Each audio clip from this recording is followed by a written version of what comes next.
This is an iHeart podcast. Guaranteed human. We've all tumbled down an internet rabbit hole trying to self-diagnose, and it leaves us more anxious than informed. Our feeds are full of wellness trends, but how do we know what's real, what's exaggerated, and what's just wrong? Health versus Hype from the American Medical Association breaks it all down. Emmy-nominated science communicator Trace Dominguez talks to doctors, influencers, and real people trying these trends, not to cancel them, but to understand them. Because when it comes to your health, who you listen to matters. So listen to Health versus Hype wherever you get your podcasts. Work can be a little weird. Cringy training seminars, coworkers who won't stop talking about their plant, forgetting the mute button at an inopportune moment. We have to deal with a lot on any given workday. Sometimes it can feel hard to thrive and move forward in your career. Well, that's where LinkedIn comes in. LinkedIn helps you get ideas and insights from experts in your field, connect with people professionally, grow your network, and access tools designed to help you find the right fit for your next role. Whether you're just getting started, figuring out your next move, or looking to accelerate your career, LinkedIn is built to support you at every stage because LinkedIn is the network that works for you. Visit linkedin.com/knowstuff to learn more. Welcome to Stuff You Should Know, a production of iHeartRadio.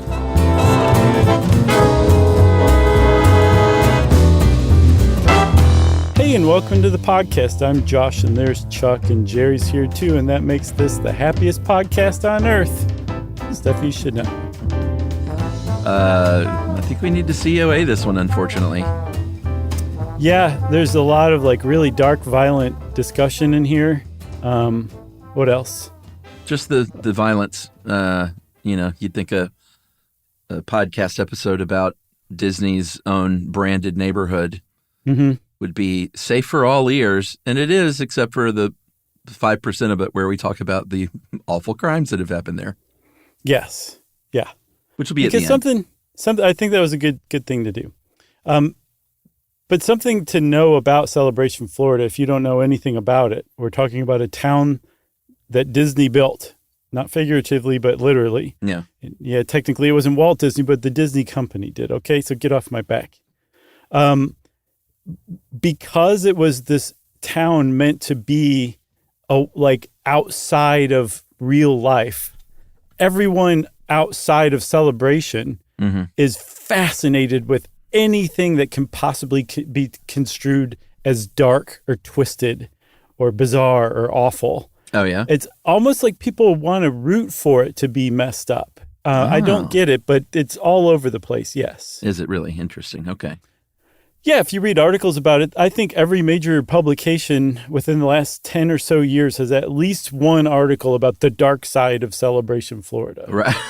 And it's all the same stuff. Yeah, I mean, I think if you are doing a thing where you're like, hi, we're going to build a town that harkens back to the good old days of peach pie and picket fences and the ultimate Eden for your family to live in, and then these kind of things happen, then of course it's going to get. I'm not saying they're asking for that kind of treatment, but when it's billed as such a, Wonder Years sort of thing, right? That's like if the Wonder Years had episodes with murder and sexual assault, right?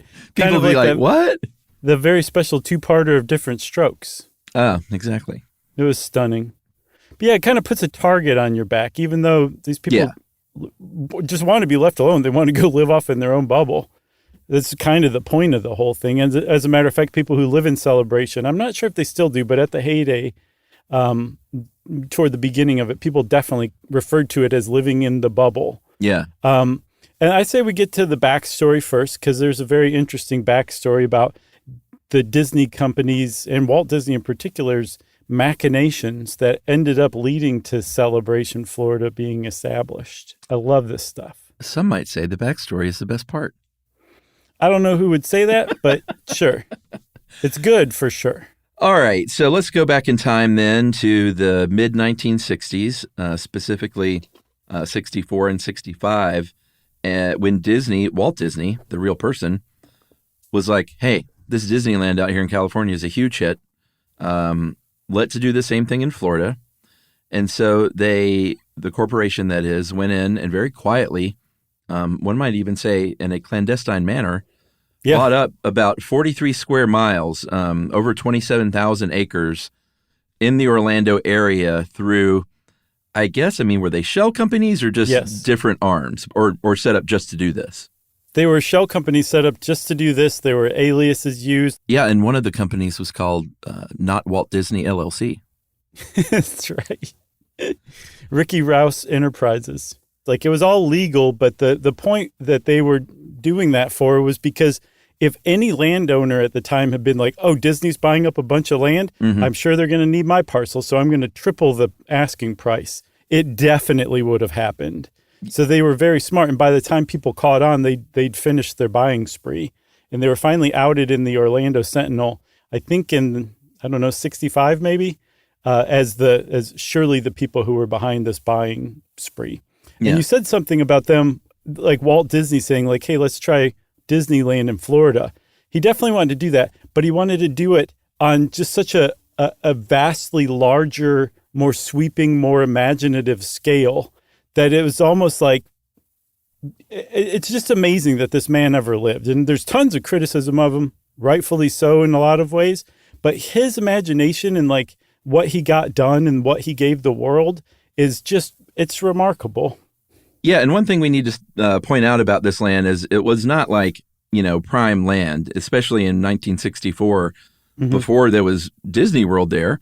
It was not the Orlando that we know today, and this land, like a lot of it was swampland that they had to spend a lot of money and time, dredging, draining, building canals, and making it a habitable place. Yeah, I saw that they moved 10 million cubic yards of dirt. Yeah.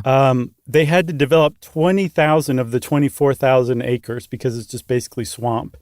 And they dug 50 miles of canals. And they were doing all this. Like you said, Orlando wasn't the Orlando that it is today. Orlando is the way it is today because of what they were doing during this period. This is what started it. Yeah, I don't think anyone is under any misconceptions about like what built that town. Sure. And it was a guy with a little pencil-y mustache. But the town that ended up there, Celebration, is not what the original plan was. The original plan was way cooler because if you've ever been to Epcot, their experimental prototype community of tomorrow, one of their theme parks there, and you walked around and looked at the vision for this idyllic society, that was what they were trying to build. It was supposed to be a neighborhood where people lived, and Epcot was a real place and not a theme park. Did you see that the photo spread of the Epcot model, the original Epcot model I sent you? Yeah, a couple of those houses were pretty sweet. Isn't that sweet? Yeah, it was really cool. And I saw that Walt Disney planned for Epcot, the experimental prototype community of tomorrow, to never be finished, to never be complete, to always be trying new stuff. ABTNS, I think is what he said. Yeah. And it didn't quite go that way. After he died and when they finally did build Epcot, they called it that. And it is like meant to demonstrate future cool technology. And then also kind of confusingly, all the countries and nations of the world at the same time. But it is a really cool park. But it's nothing like what he wanted. The people don't live there. It's not like an experimental community. And that would actually become Celebration later on. Yeah, I mean, he kind of wanted it to be like Tomorrowland, which is, people parking their cars in tunnels underground, moving around on the monorails and the people movers. And again, just sort of this idyllic suburban, but like a new type of suburbia. Right. And in fact, what would eventually go to be called in the early 80s, new urbanism, which was this, I guess we can get to that right now, huh? Sure. Yeah, because he kind of prefigured it, right? Yeah, for sure. New urbanism came along in the early 80s, and it was based on this idea of, nice-looking architecture, houses with, where different people of different income levels would live, very walkable, set up in a nice grid, and you could walk to the store and to the playground and to work and to school, and it's super safe, and it, this was just sort of, again, that idyllic vision of the future. Right. Yeah, so this is what Celebration ended up being. It's considered a new urbanist town. But again, like I think Epcot opened in 1982, right? Yeah. And that was a full decade or so before they even really started to think about building Celebration. But in the meantime, I have to say, I want to give the obligatory shout out anytime we mention Epcot to the, I think it's on Dangerous Minds website, about the group of friends who hid out in the Horizons ride at Epcot in the late 80s and then photo documented their time there. It's really cool to check out. And then one other thing, I found this years back, but they planned an airport, and there actually were flights that went directly to Disney World for a very brief time, I think in the early 70s. But on the landing strip, rumble strips, when you like start to go off of the highway on the shoulder, it's got those ripples that like make a sound and wake you up. Mm-hmm. They created a rumble strip on the runway for the plane to run over, that when you run over it, and you can do this in your car, I think at about 45 miles an hour, it plays When You Wish Upon a Star as a rumble strip. Yeah, they have those in roads in different countries. And it's not like a solid strip, but it just hits various, tiny little bumps that cause musical notes. That's neat. I didn't know that. Yeah, it's pretty cool. Okay, so back to it. So we've got Epcot in 1982, and by the mid-'80s, there was a guy named Michael Eisner running the show, right? Yeah, and we should point out that, one of the big reasons that the original Epcot idea of a livable real space went the other direction is because Walt Disney died in the interim. And after that, everything kind of changed, and that's when it became a theme park. But yeah, Eisner would come on board in the early, I guess, mid-'80s and 84. Big new urbanism guy, was a big architecture guy, still is. And things were like, this was the early to mid-'80s when Disney World was really, really in a big growth pattern, I guess. Mm-hmm. Hotels and expanding the park and all kinds of stuff. And they said, all right, here's what we're going to do. We're going to lop off part of this southeast corner of the property on the east side of I-4. Mm-hmm. And we're just going to reserve that for now, think about what to do with it. And they started to get a little nervous that they were taking too long to think about it, and that the state may come in and be like, hey, you're not developing it like you said you would. We're taking that back. Right. So they decided to build a community. They kind of took up that part of Epcot that had been cut off of the actual executed plan, and see what they could do with it, right? So in 1985 they started figuring out how to do this, and they put out a request for bids. I can't remember what the last word is, but sure. Like a creative brief? Yeah. A request for proposal, RFP. Yeah, those businessy things that we've never had to do. No, thank God. And then 4 architecture firms submitted their ideas, and I think 2 were selected to put together the final plan. And the whole thing started to take off from there, starting in 1985. I saw that as far as at the beginning, they were starting to like kind of test names for the place, right off the bat. Terrible in focus names. Groups. Terrible names. Tell them some of the names. The Golden Oberon Jubilee. Okay. Where do you live? Oh, Golden Oberon Jubilee. Or Gauge. Gauge. What else? Odyssey Ventura Horizons Landmark. Or Oval. How about Aurora Solaris Rainbow Majestic? Seriously, these sound like CIA projects. Yeah, that's ASRM, not to be confused with ASMR. Right. I also saw Fantasia Jubilee and Hyperion Madeira. Like, they were just, I don't know what they were doing. Like, how could you even waste money on a focus group with these ideas, right? So finally, they're like, well, how about something shorter and catchier, punchier? At least shorter. Right. Horizons. No, They used that on the ride already. Ameritown. It's a little on the nose. Yeah. Somebody said Celebration, and they went, Celebration's it, man. Celebration's it. And they fired that person so that they couldn't take any credit for coming up with the idea. And they told everybody Michael Eisner did. I'm surprised that they didn't literally name it like Mouseville or something. Yeah. I mean, that's better than Odyssey Ventura Horizons Landmark. I mean, it sounds like a horsey book, like tweet. Oh, that's good stuff. All right. So they also, it was a good move for Disney at the time because in the mid-1980s had a little bit of a black eye because of this tens of millions of dollar infrastructure money that Disney didn't steal, but they kind of kept. Yeah. Or used for themselves. Yeah, essentially. So as we'll see in a second, Disney was granted essentially the same status as a city or a town, a municipality in Florida, has a lot of the same rights. And one of the things it can do is apply for state money for its projects, right? So Orange County apparently went to go apply for a bunch of grants to help to build low-income housing, and they found that they were too late, that Disney itself had hoovered up all of the money that was earmarked for Central Florida. 50 cities and towns had hoovered up all of that, almost $60 million for its own infrastructure. Yeah. Central Florida was not happy about this at all. Orange County had to actually go to Disney and be like, can we borrow $1.8 million of that for this low-income housing project? Disney's like, sure, at 80% interest.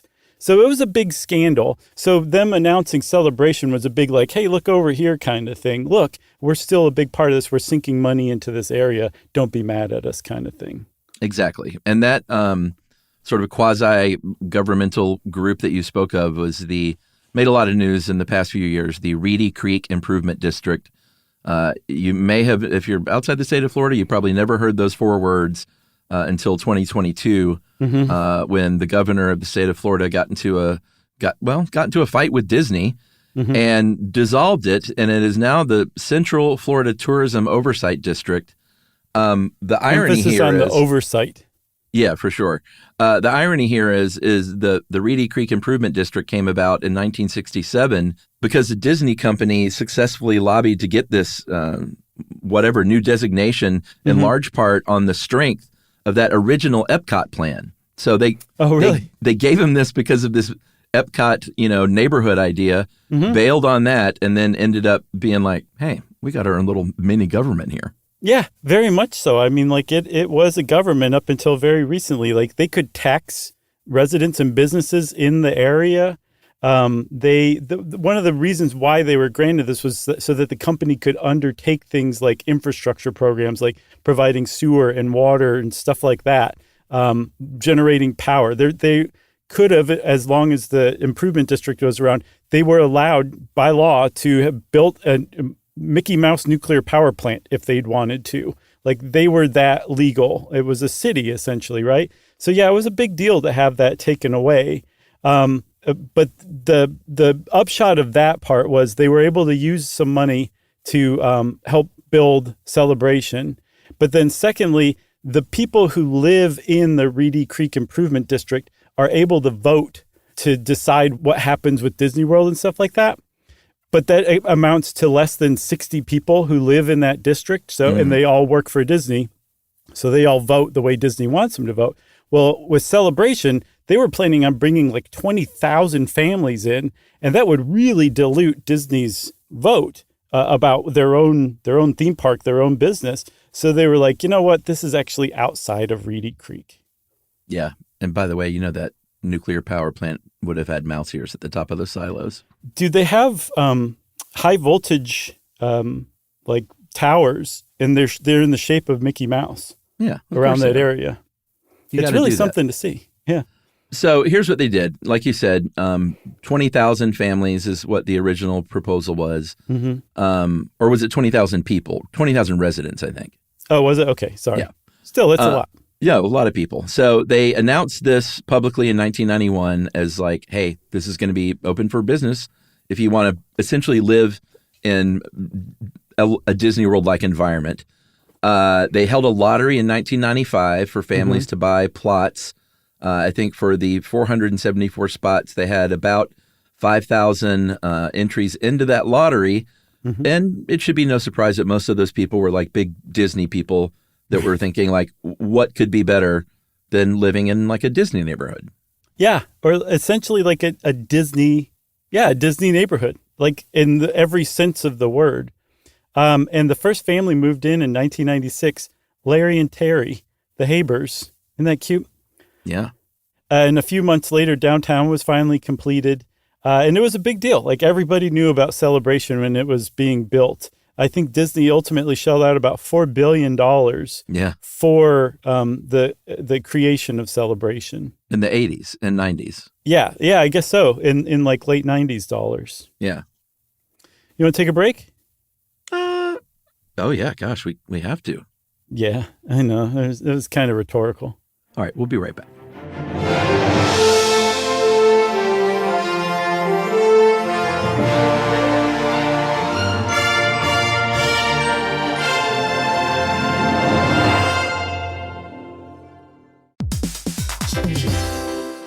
Hey, everybody, we're here to talk to you about Wayfair, who believes that spaces should be functional, they should be comfortable, they should be well-designed, and they can be well-designed by you with their help. Your updated space should feel more comfortable, inviting, and practical for everyday use. And we're talking about outdoor seating. We're talking about grills. We're talking about major appliances. If you need storage solutions, Wayfair can help you out. Patio lighting, rugs, decor. It is your one-stop shop for home. Yeah. I mean, it's getting nice out, so it's time to think about living outdoors for the next few months. And Wayfair knows that outdoor furniture, it's heavy, it's intimidating to assemble. So Wayfair has stepped in and said, we're going to handle the hard part so you don't have to. That's right. You can shop Wayfair Verified, your shortcut to the good stuff. And that means their team of product specialists are going to vet everything by hand using a 10-point inspection, testing things like, quality materials, functionality, and features, and even how long it takes to build that piece of furniture. And the overall experience save time, reduce hassle, and improved convenience. Patio season is here, and these deals won't last. So head to wayfair.com right now to get your outdoor space ready for way less. That's WAYFAIR.com. Wayfair, every style, every home. Hey everybody, when you're at work, you never know when you're going to get interrupted, like when an office fire drill happens right in the middle of your presentation, or maybe construction is going on just outside your window. But with the Dell Pro laptop powered by Intel Core Ultra with vPro, no matter how many interruptions you have, your laptop won't be one of them. Yeah, with the battery that's optimized for the way you work and built-in intelligence that quiets distractions the moment you're trying to focus, your tech won't slow you down, even when you're getting bounced from an office you forgot to reserve. The Dell Pro, built for those who stay in the flow. Find technology built the way you work at Dell.com/Dell-Pro. Built for you. Everyone knows winter is the real mess maker. You don't need WeatherTech floor liners for summer unless you hit the beach and half the beach ends up back in your car, or the campsite dirt ends up in your trunk. Then you'd want a cargo liner, or a road trip goes sideways, lemonade spills, ketchup goes rogue, ice cream drips. Yeah, you'd be pretty happy about those WeatherTech seat protectors. So just to be clear, as the mud you're inevitably going to step in this summer, you don't need WeatherTech unless you plan on doing summer. Visit WeatherTech.com today. Learning stuff with Joshua and Charles. Stuff you should. All right, so when they started mapping out what they wanted Celebration to look like, they really reversed course on the whole Epcot idea, which was, again, a little more like Tomorrowland. Sure. And they were like, you know what we need to do is make it like Chuck was talking about. Frontierland. In Act 1, not quite Frontierland, somewhere in the middle, which is to say, old small-town America, picket fences. They talked about a new American town of block parties and 4th of July parades, spaghetti dinners, and I'm surprised it didn't say pancake breakfast, school bake sales, lollipops, and fireflies in a jar. So, they're selling, and I'm not making fun of this, but they were selling an idea as much as they were selling houses. They were selling a way of life, and they're like, who cares if this idyllic past never actually existed? We're going to make it exist here, and you can come live here. And if you like Disney, this is going to knock your socks off. And so they modeled it kind of, and the reason I laughed, because it reminds me of the real Seymour Skinner when he comes back and claims his identity. Yeah. He becomes principal, and he says that he loves spelling bees and skinning knees, and if that's corny, then corn me up. That's just kind of what it reminded me of. I remember a part from that episode where he said, whoever introduced him said, "We would like to introduce the real Principal Seymour Skinner, Principal Seymour Skinner," Yeah. or something like that. Yeah, no, Superintendent Chalmers said that for sure. Yeah. So I don't remember where I was headed with that point. Oh, that they modeled it on Main Street, USA, like when you first come into Disney World, like super cute pastel storefronts with wholesome stores behind them. Just like everything's kind of close together so you can walk and feel like you're part of a community. That's what they went with. And apparently Walt and Roy Disney were kind of obsessed with that turn of the 20th century America, because they spent about 5 years in a town called Marceline, Missouri, the Disney family did, from 1906 to 1911. And that's kind of where they were inspired to love that kind of life. That's what they're trying to recreate with Celebration for sure. Oh, absolutely. Their literal like municipal seal or whatever. I guess that's what you call it, right? Yeah, municipal seal. Yeah, was a girl riding a bike with a little dog chasing her and a literal picket fence in a tree, and it's just that's what they were selling. They hired branding specialists. They hired some really high-profile architects, and a lot of the, I'm not saying, again, it sounds like I'm picking on it, but a lot of these buildings were really cool. Like that post office, the design of it is super awesome. That Spanish-style hospital is beautiful. They built a Googie cinema that AMC ran, if you remember our Googie architecture. Like it was, it's some cool-looking stuff. Yeah, and just a note on that, the Celebration City Seal that you described, Olivia helped us out with this, and she described it as aggressively idyllic. Yeah. Oh, boy. I think that encapsulates it perfectly, right? Yeah. But yeah, those buildings downtown were all designed. Each one was designed by a very, very famous, very well-respected architect. Each one had its own architect. Like Philip Johnson, the guy who designed the glass house, designed the bank at Celebration. Like this place was a big deal when it first opened. The thing is, I'm not even going to spoil it yet. You can just wait. So back to what they had. One of the other things that it touted was an experimental public school. Yeah. That housed K through 12. There's no other school like it in the area. Normally they have like a grade school, maybe a middle school, and then a high school. This was everything. Kindergartners to seniors in high school, all going to school in the same building. That's right. Which, other people have done. That's not the most radical thing in the world. But it is radical at the time in the mid-'90s to have a public school that had such a sort of progressive model of education. You can go to you throw a rock in Atlanta and you'll hit some hippy-dippy private school that does this kind of stuff on a very small scale. But to try to do a K-12 school where you have these new progressive teaching methods where you don't really give grades, but you give assessments, where you have combined classrooms, which Ruby School has combined classrooms. There's a lot of benefits to that. Yeah, it's an awesome proven thing, but it's a class of, 12 or 13 kids with 2 teachers. That's all. At one point, they had 80 kids to a class and 2 to 3 teachers in some of these big classes. 80 kids just all going nuts at the same time. Yeah, not to give away kind of where we're headed, but the idea was progressive and sort of very forward-thinking at the time for public school. It definitely was, for sure, and that attracted a lot of people, too. Like, they're like, not only are we going to give you, like, a community to live in like this, your kids are going to be experimented on by Walt Disney Corporation. Drink this. They also had Celebration Place, which was an office complex, because one of the hallmarks of new urbanism is that you work nearby your home. Like you can essentially walk or bike to work. Like your community is basically your whole world. Yeah. They also had retail stores. There was a Wolfgang Bakery, still there today. I think it was one of the original stores, and it's still there, which is impressive. But one of the things that they definitely did, at least at first, if you were a chain, you could not get a foothold into this community. You also couldn't put billboards up.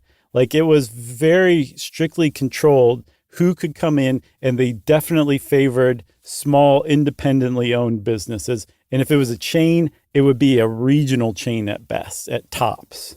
Yeah, I can get on board with some of that stuff. Sure, for sure. It's not true anymore. There's a Starbucks there, right. But I think there's a Starbucks absolutely everywhere, you know? True. And I did see that in one of the videos, and I got a little bit of a chuckle. So if you decided to move there and build a house there, you couldn't just say like, geez, what do I want to build? What kind of house really fits me? They would hand you a book of about 70 pages thick that said, here's one of 6 style houses you can build in one of, 5 different colors. And you're going to have a front porch, and you're going to have that picket fence, at least at first. You can't park your car in the driveway at first. You got to park that car out back. You got to keep it up. Don't even think about parking a boat in your driveway. Don't even. And some of the stuff that I've seen online, I tried to confirm like 100% absolutely, but I couldn't. But I also saw there was a 160-page just sort of rule book for living there. Yeah. Including that every house had to have a hidden Mickey Mouse somewhere in it. Mm-hmm. Is that true? Yeah, I saw that as well. I didn't read the book itself, but yes, I saw that referenced as well from some legitimate source or other. And I did see somewhere that you could park one car in the driveway and everything else had to be around back, so I'm not really sure the rules there. But what about those lampposts? Okay, so if you went downtown, depending on the time of year, the lampposts might be shooting out leaf-shaped confetti on you. That would be in the fall, typically. Sometimes they would also shoot out soapsud or shaving cream snow. So it would snow on you, and I guess you'd get soapy as you were walking to work. Okay. I also saw that they imported leaves and fake snow as well at times. I didn't see that elsewhere, but I just saw it in one place. But it was like that kind of place. Also, wherever you're walking downtown, they're playing like 40s and 50s like hits, pop music. Yeah. Sure. And then in other places, they'll have hidden speakers that play recorded bird song. Bum, bum, bum, bum, bum, bum, bum, bum, bum, bum, bum, bum, bum. And I think this is where we've reached the point where it's starting to become understandable why outsiders are like, this is psychotic. It gets a little creepy sounding, like something out of a movie, you know? Right. It's so artificial that there's almost no room for nature or reality to come in. And like, are there actual birds there? Or have they been driven away by the bird song? Right. Who knows? Like, I think that's why, and people often compare it to the neighborhood from the Stepford Wives. Yeah, or that one last year or a couple of years ago. Vivarium? No, the one with, Nick Kroll's the only person I can think of that's in it, and he's not the lead. Harry Styles and...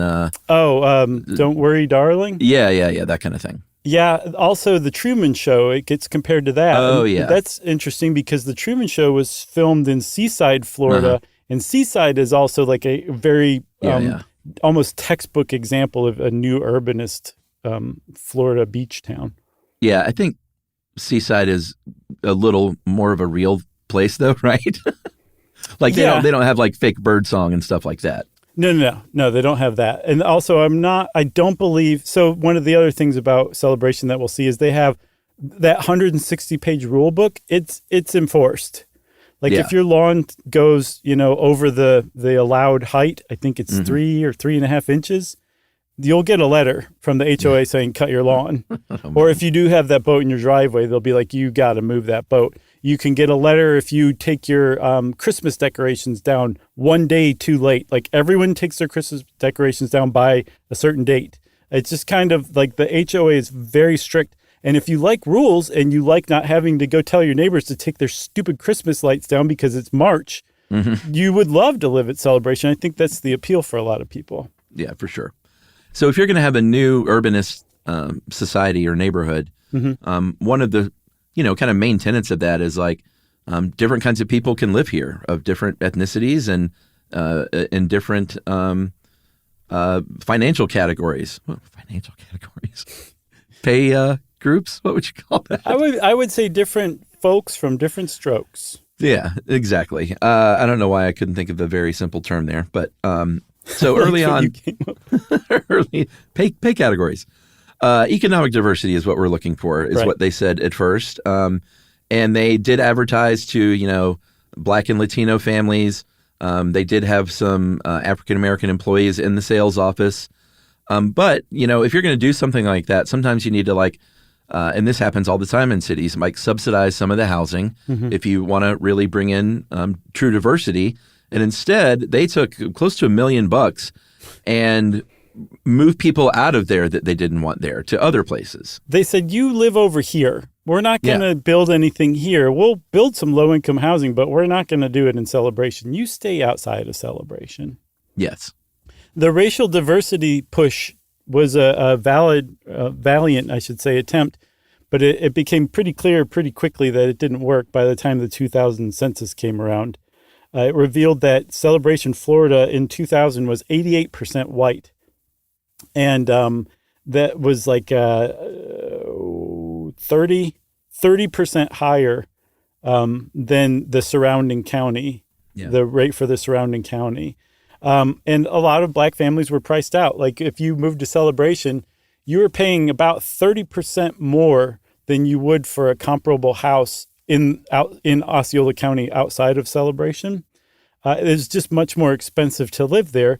And traditionally, Black families have less family wealth to buy a house that's 30% more expensive.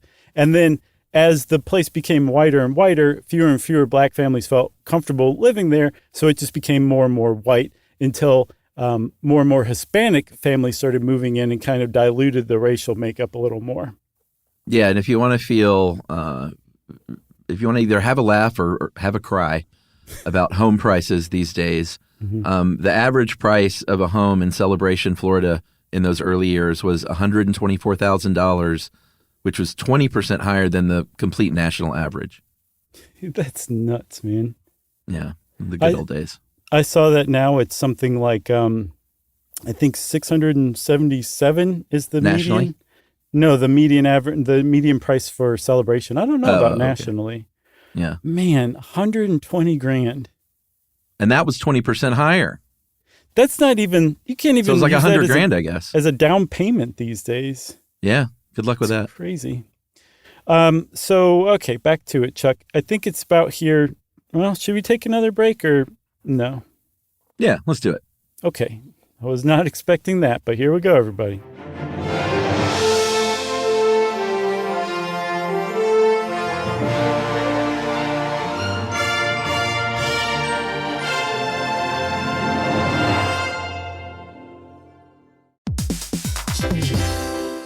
Hey, everybody. When you're at work, you never know when you're going to get interrupted, like when an office fire drill happens right in the middle of your presentation, or maybe construction is going on just outside your window. But with the Dell Pro laptop powered by Intel Core Ultra with vPro, no matter how many interruptions you have, your laptop won't be one of them. Yeah, with a battery that's optimized for the way you work and built-in intelligence that quiets distractions the moment you're trying to focus, your tech won't slow you down, even when you're getting bounced from an office you forgot to reserve. The Dell Pro, built for those who stay in the flow. Find technology built the way you work at Dell.com/Dell-Pro.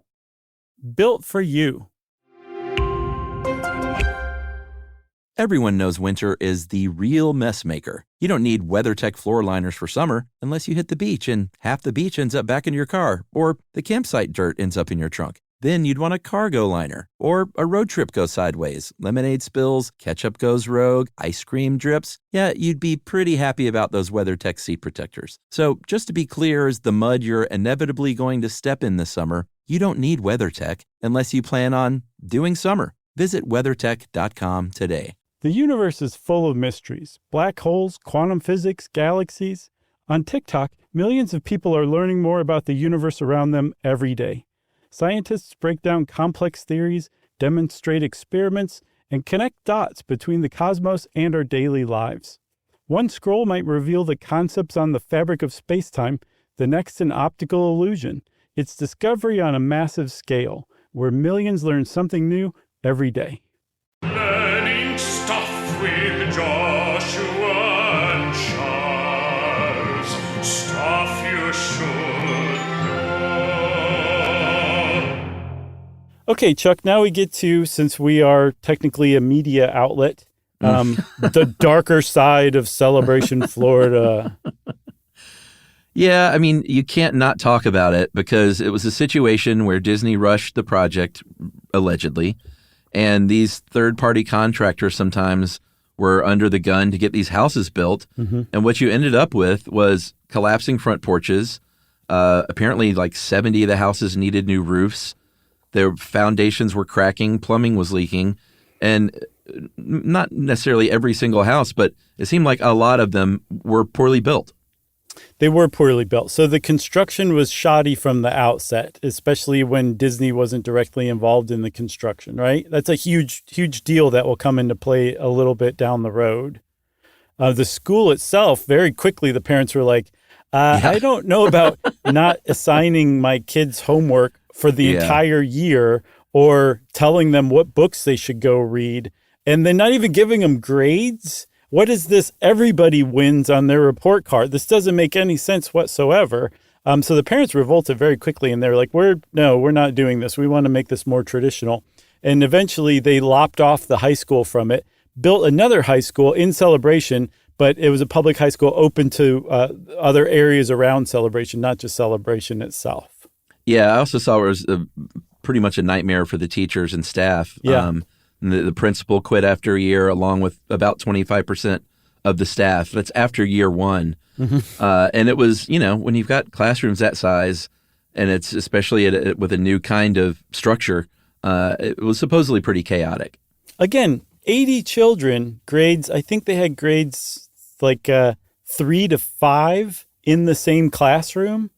80 of those kids, and you're one teacher trying to teach all these kids. How did they not just look at that paper and be like, this is a bad idea?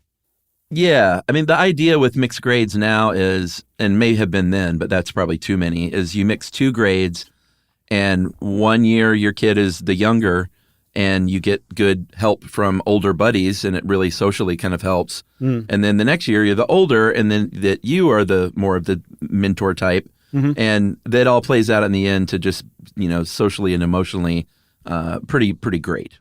But again, with 80 kids, it's just tough. Right. That's my ultimate point. What you're describing sounds awesome. And I also saw that one of the reasons for putting grades together in the same, I think they call them neighborhoods or whatever, is because kids progress at different rates, some slower than others. And so if you put a bunch of grades together, those kids who are going to progress faster can progress faster, and the kids who are going to take their own time can take their own time. That makes sense to me, too. Again, it's the 80 kids in a single classroom. That's just, that in and of itself is nuts. What about crime? Because this is where everybody's like, yeah.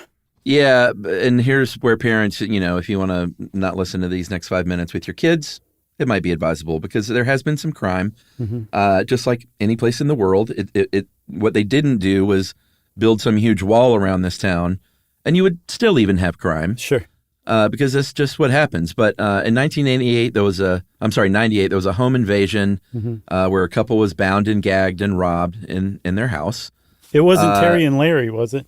I don't think so. I hope not. This was a pretty big deal. In November 2010, the first murder in Celebration happened when Matteo Patrick Giovandito, a 50-year-old retired school teacher, was living alone and was found dead, strangled with a shoelace, and, had some axe work done on him.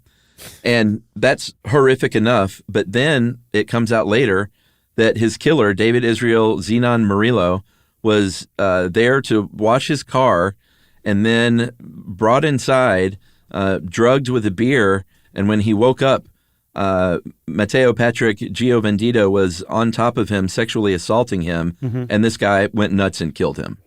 He did, and the guy's story sounded a little far-fetched until, I think 2 years later, a couple of reporters from the Daily Beast must have been tipped off because they started tracking down former students, reading depositions, looking at court filings, and found that Giovandito had a long history of sexually abusing his students, even going on like trips with them abroad, like just him and a student or two.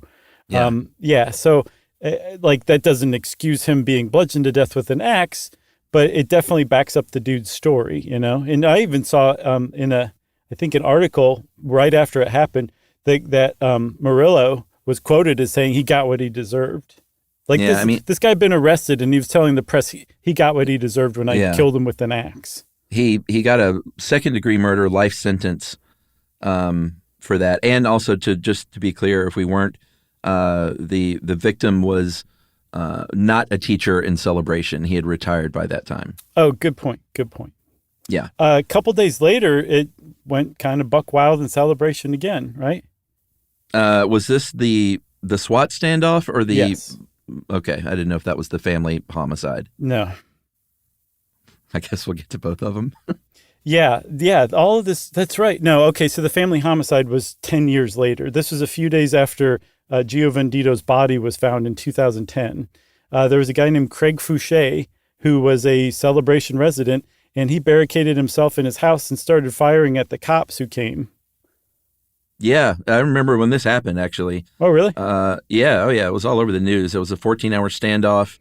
Eventually, the police, go in there with tear gas and everything and found that he had already taken his own life. And it was, one of those situations where he was going bankrupt, going through a divorce, foreclosure, all that kind of thing. Yeah, that's called high risk for a self-inflicted injury for sure. Yeah, and not to dwell on the crimes, but there was one last ghastly thing. You said, I think, in 2020, when a man murdered his wife and 3 kids and dog and was living with their decomposing bodies when the police caught up to him. Yeah, it was around Christmas, right? And they didn't find him until January sometime? Yeah, it was very grisly and sad. That's the kind of thing that people are like, see, you can't get away from it. And that stuff happens elsewhere. It's just when you put it in the context of a place that has been created to not have that kind of stuff, it just is that much more ghastly, Yeah, absolutely. So back to there were a few other things that weren't crimes, but still kind of gave Celebration a strange reputation. There was something called the Celebration Death Pond. There was a weird curve in a road at an intersection, and it wasn't clear which way you should go. And if you didn't turn the right way, you would drive right into this 15-foot retention pond. And that happened to 3 teenagers who just disappeared one day and weren't found for 9 months. And they were finally found in that pond. They eventually fixed it, but not before Celebration Death Pond became a bit of a moniker on the internet. Yeah, they built a wall with flashing lights. You probably shouldn't dead into a lake with the road going left and right, like on those hard curves. Right. Another reason it's called the Death Pond is when they were down there diving and looking and found this car, they found 4 other cars down there. No. And they were like, oh, turns out this has happened before. I didn't see that. Oh, yeah. I saw there was, as I was researching that, I found an article from Oklahoma where they found the car of 3 teenagers who'd gone missing in 1970. And they found it like 40 years later. And they found another car with a group of 3 people that had gone missing in 1960. And 10 years apart, these cars ended up right next to each other in this lake. Wow. I know, it's just so strange. But I did not know that about Celebration Death Pond. That's crazy. All right. So we should get back to Celebration itself and kind of what happened with the town and the HOA there. Because in 2004, Disney sold the downtown town center in the business district, which was 21 buildings, 9 commercial, 10 mixed use, and 2 residential, to a private firm called Lexin Capital, Lexin. Mm-hmm. And all of a sudden, because they had all those different buildings, they were the majority vote in the HOA. So all of a sudden, if you lived in Celebration, Florida, and you lived in this neighborhood, you essentially had 0 say over anything that went on there because Lexin owned the vote and owned the HOA, essentially. Yeah, and that's bad enough. I mean, that's just a situation ripe for abuse. But the Lexin is well known around Celebration for being the opposite of transparent. Yeah. And so over the course of a good decade or more, this homeowners association started to notice like Lexin Capital wasn't responding to any calls for repairs. And remember, we said Celebration was built really quickly, often by third-party construction companies, often very shoddily. And the townhouses, the residential stuff downtown that Lex and Capital bought were really showing signs of disrepair, and nobody was showing up to repair it. And because of the structure of the ownership, the people who lived in like the condominiums only owned the interiors. So even if they wanted to pay somebody to come fix the roof, they couldn't legally do that. That's just nuts. It is, but it's common with condos in particular. But normally the people who are in charge of that will come and have the roof repaired. But when they finally sued Lex and Capital, they found all sorts of terrible stuff had been going on and that they were in big trouble. And now Lexan was saying, we're going to assess $10 or $15 million to make these repairs, even though you guys have been paying into the HOA, your HOA dues, which are meant to keep up with those repairs. We're saying you owe $10 million more, and we don't know what happened to the money that you put in. Yeah, I mean, they were saying you haven't been paying your dues, and they were like, no, we have. You can't just say that. Like, where's the money we paid? Mm-hmm. And I don't even know, like, has this even been resolved? No, as far as I know, it's not, and it's going to take a long time to unravel. One of the things I saw is that in court proceedings, they found out that Lexan had not once but twice refinanced the mortgage that it had on its holdings in Celebration, and took out like $20 million and then another $15 million in equity. So they were sucking the money, the value out of the town, and then not putting a nickel back into it to keep it up. Yeah.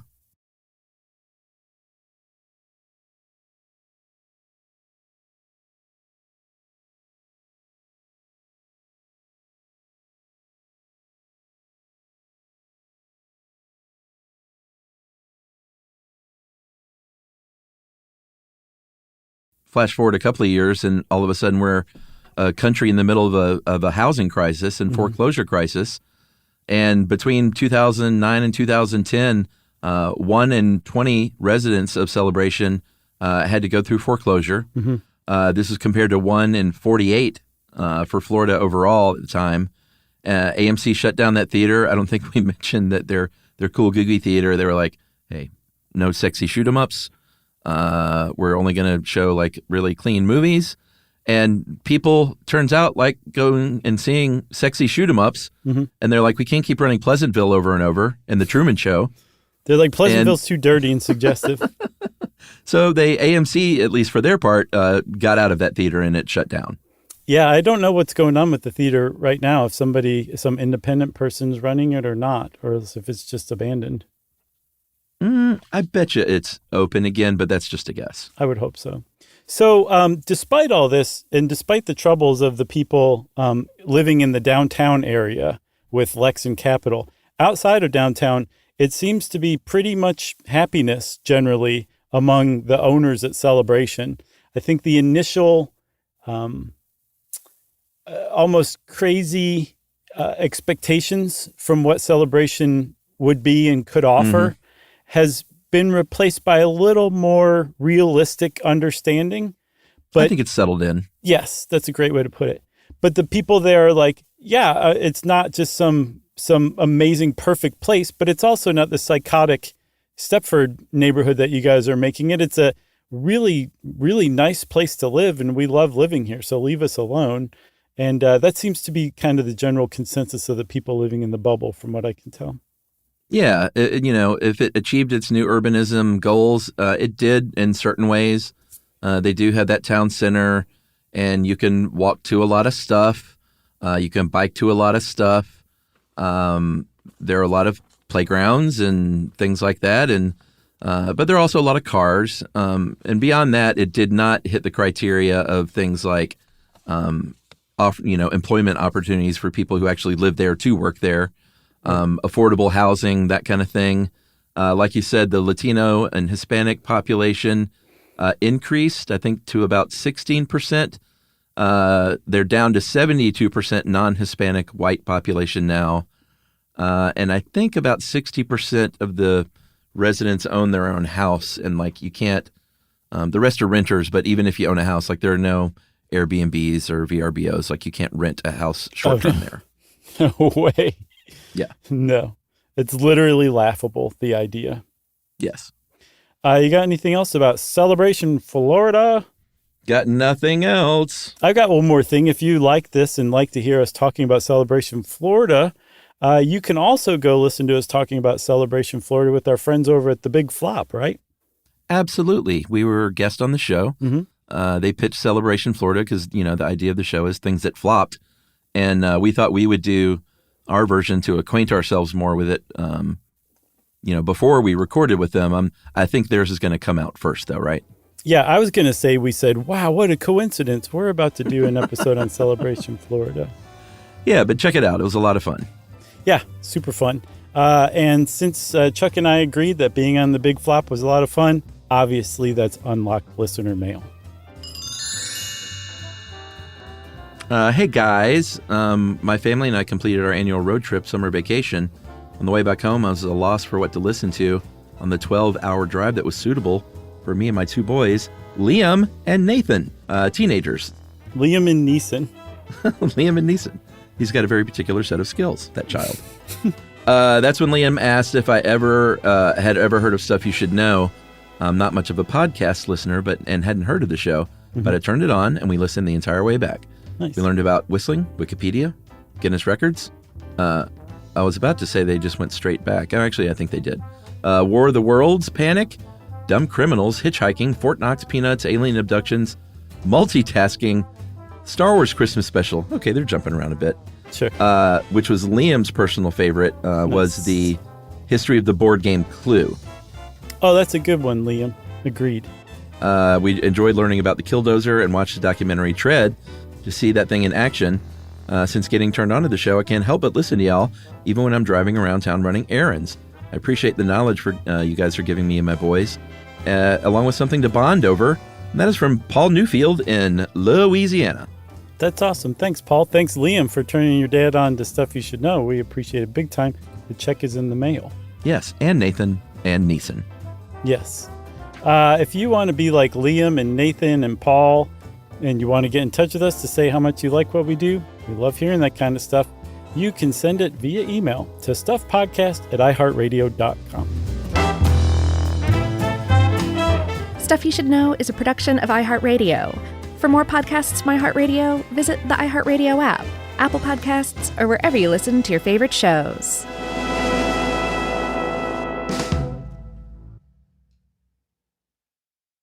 Making sense of the news is a full-time job, but it doesn't have to be yours. Not when The Guardian's new podcast, Stateside with Kai and Carter, does it for you. 3 times a week, journalists Kai Wright and Carter Sherman cut right to it, asking what's actually happening and why does it matter. Drawing on The Guardian's reporting, they provide perspectives on everything from sports to fashion and deliver it with clarity and context. Listen to Stateside with Kai and Carter, wherever you get podcasts or watch on YouTube. Geico presents a 30-second podcast between your podcast.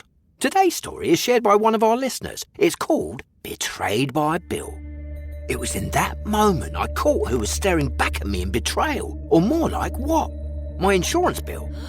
With trembling hands, I grabbed my phone and switched to Geico, saving about $900 in the process, and never to be betrayed again. Now that was bloody riveting. It feels good when the story ends with savings. It feels good to Geico.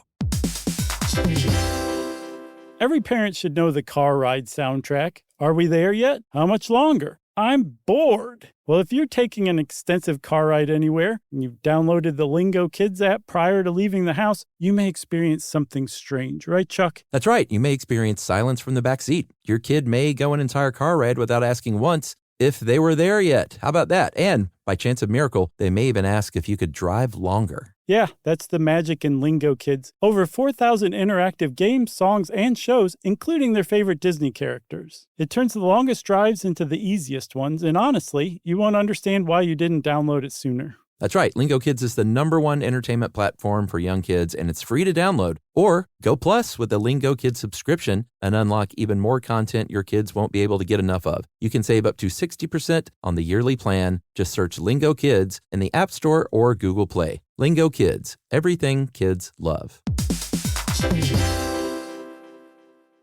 This is an iHeart podcast.